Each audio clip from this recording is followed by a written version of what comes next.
In the ancient world, chariots became the most important piece of military equipment that a superpower could possess. Chariots evolved over time from what was initially quite a clumsy cart with solid wheels and so on, into eventually the ultimate war machine, very lightly built, very efficient. It was probably the most complex object that anybody in the ancient world ever attempted to construct. The warrior pharaohs of Egypt came into conflict with enemies who were using fleets of chariots in battle. They began to build up their own chariot corps through trade and seizure. Once they had mastered the art of chariot building, the Egyptians developed their own vast fleets. Images on tombs actually show mass production of war chariots being manufactured ready for battle. This was clearly a unique moment in history when, for the first time, the entire resources of a state were deployed to producing a chariot on what was essentially the first production line in history.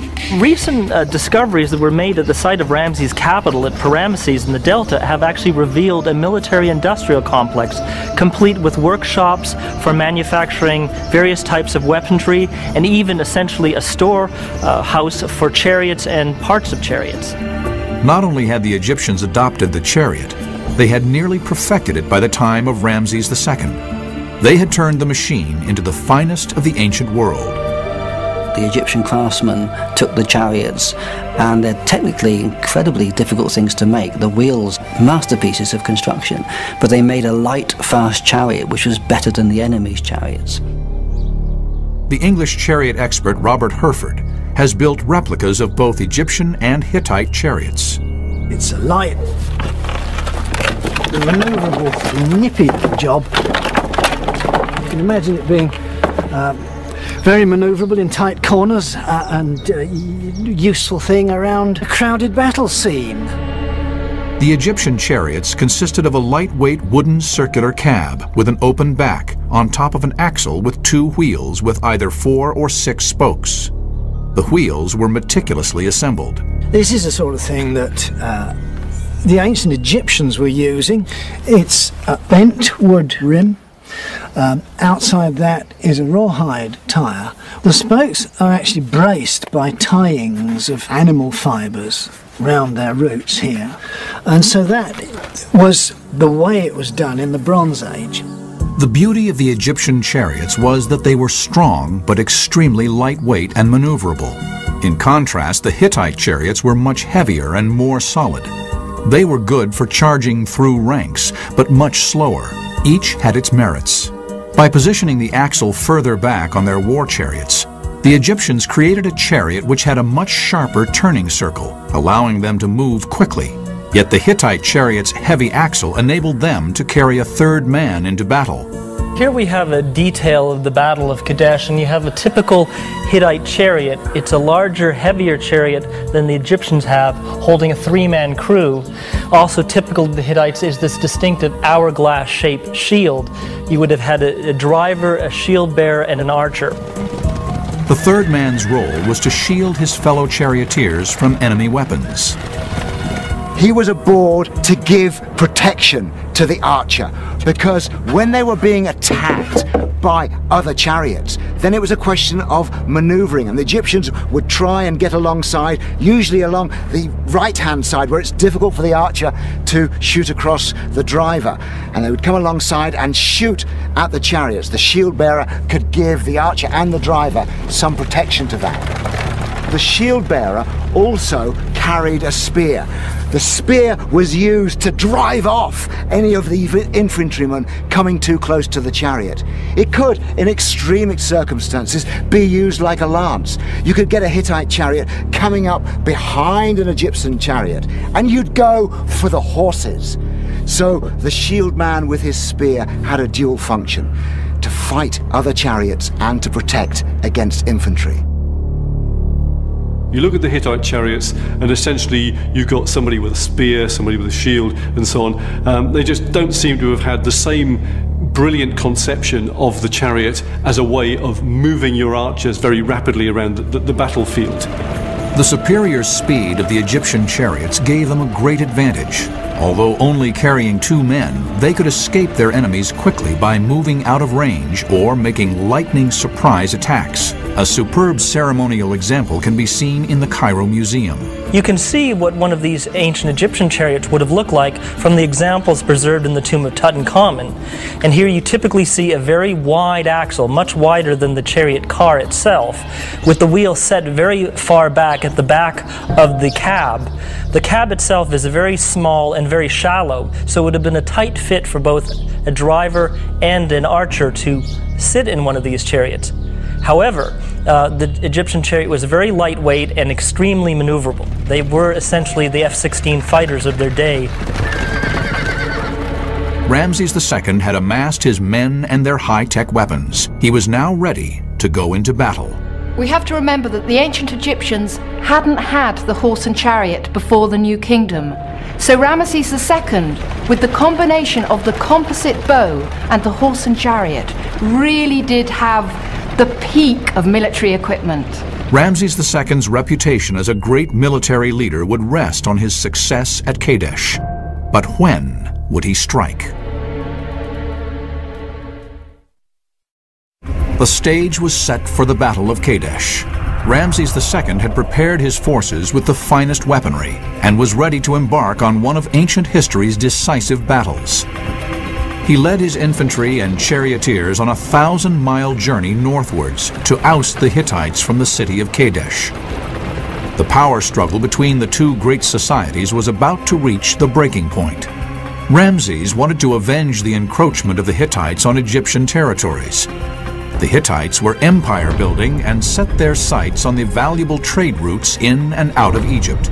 The Egyptians had lost the province of Kadesh in Syria 50 years before Ramses came to the throne, and the empire had survived quite nicely without it. But the Egyptians seemed to have had an obsession with Kadesh. They couldn't let go of it. They had to get it back to save their own face. The citadel of Kadesh sits on a tall rocky mound in the middle of a vast plain, an ideal theatre of war for chariots. And that valley was a crucial and lucrative trade route. Ramesses wanted that, and that is why he marched his army nearly 1,000 miles to face King Muwatalli and take Kadesh. Ramses finally arrived on the edges of the plain below Kadesh. He knew King Muwatalli's Hittite troops were in the region, and he would face an awesome force of thousands of troops and well-armed charioteers.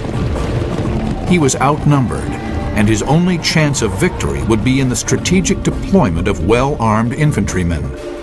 But more specifically, his skilled bowmen attacking on their high-speed chariots.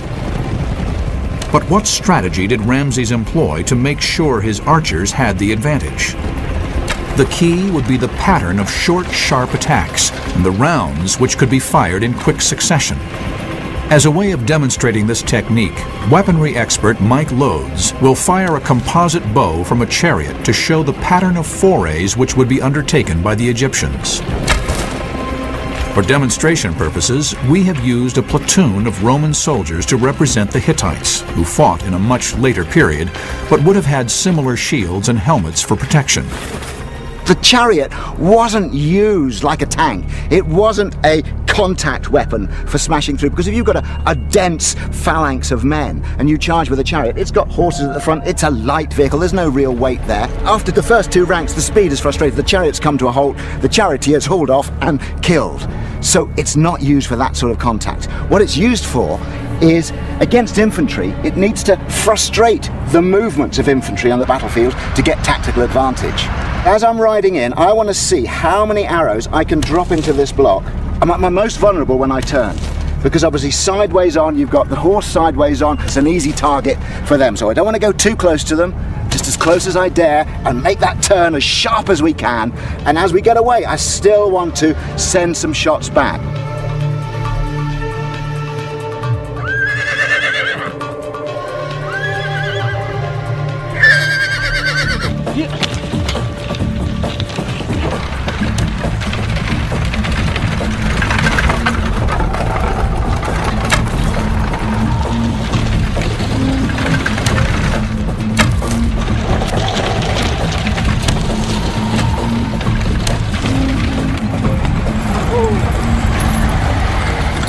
Well, I got 10 arrows into that body of men. Now, 250 meters, you've got to consider riding perhaps a horse's length behind each other. You'd easily get 50 chariots in that loop. So that's a rate of about 1,000 arrows a minute. An Apache helicopter gunship only shoots 1,200 rounds a minute. I mean, it's phenomenal that this ancient technology is close to matching that. Quite extraordinary. Superbly armed and with a well-trained force, a confident Ramses set up camp on the edges of the plain. Yet unbeknownst to him, Muwatalli and his forces were just out of view behind the hill on the other side of Kadesh. Seeing his opportunity, Muwatalli decided to send 2,500 of his troops to attack the Egyptian camp. Yet just as they rounded the hill, another battalion of 1,000 Egyptians arrived. The Hittites drew swords and blades and slaughtered most of the Egyptian men in the chaos. Spurred on by their initial success, and having made a surprise attack, the Hittites decided to move on to Ramses' camp. The Egyptians would have known very little what was going on until suddenly the thundering chariots appeared in their midst. They were taken completely by surprise. The chariots are a good means of moving people rapidly from one place to the other, and a division of chariots coming towards you are really quite intimidating.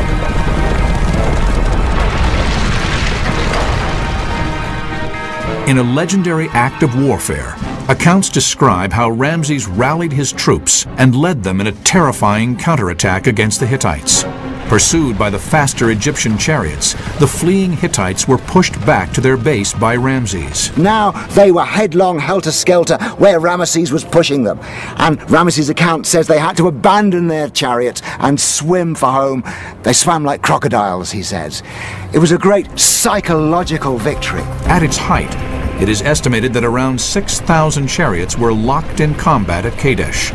As many as 20,000 soldiers in all were fighting with advanced weaponry. So now, on the open plain, where chariots can do what chariots need to do, Ramesses defeats them. He really wins that day and drives them across the river. The Hittite leader had seen at first hand the ferocity and determination of Ramses and his men. Witnessing the carnage and not wishing for further bloodshed, the Hittite king Muwatalli decided to call a ceasefire. Ramesses then laid siege to it by surrounding the city with his troops, but it soon became clear that it was almost a no-win situation. The Hittites weren't going to give up, and Ramesses couldn't sustain a siege around the city for a long time. Ramses declared himself the victor and returned home a great hero. Yet in reality, both leaders agreed to a truce. The Battle of Kadesh wasn't a great victory for Ramesses II. These days it's generally considered a stalemate, but he was able to turn it into a hugely important piece of propaganda. As far as the Egyptian people were concerned, he was the great victorious ruler, and he covered the temples of Egypt with these statements of his victory and his supremacy in the ancient world. There continued to be skirmishes around Kadesh for another 15 years, yet no battle as fierce as the Battle of Kadesh was fought there again. The battle finally led to the Egyptians and the Hittites joining forces against the civilization who loomed over both of them, the Assyrians. In a remarkable strategic move, the Egyptians and Hittites signed the first ever peace treaty in history. A copy of the famous peace treaty is displayed today in the headquarters of the United Nations in New York. And we have both accounts, the Egyptian written account, which is in Karnak Temple, and the Hittite account as well. And the two superpowers agreed to be friends. Whatever the outcome, Ramses had transformed Egypt into a military powerhouse of the ancient world. Ramesses was the man. Ramesses was the man of the moment. And Ramesses was the pharaoh of Egypt, and it still retained its superiority among nations of the time.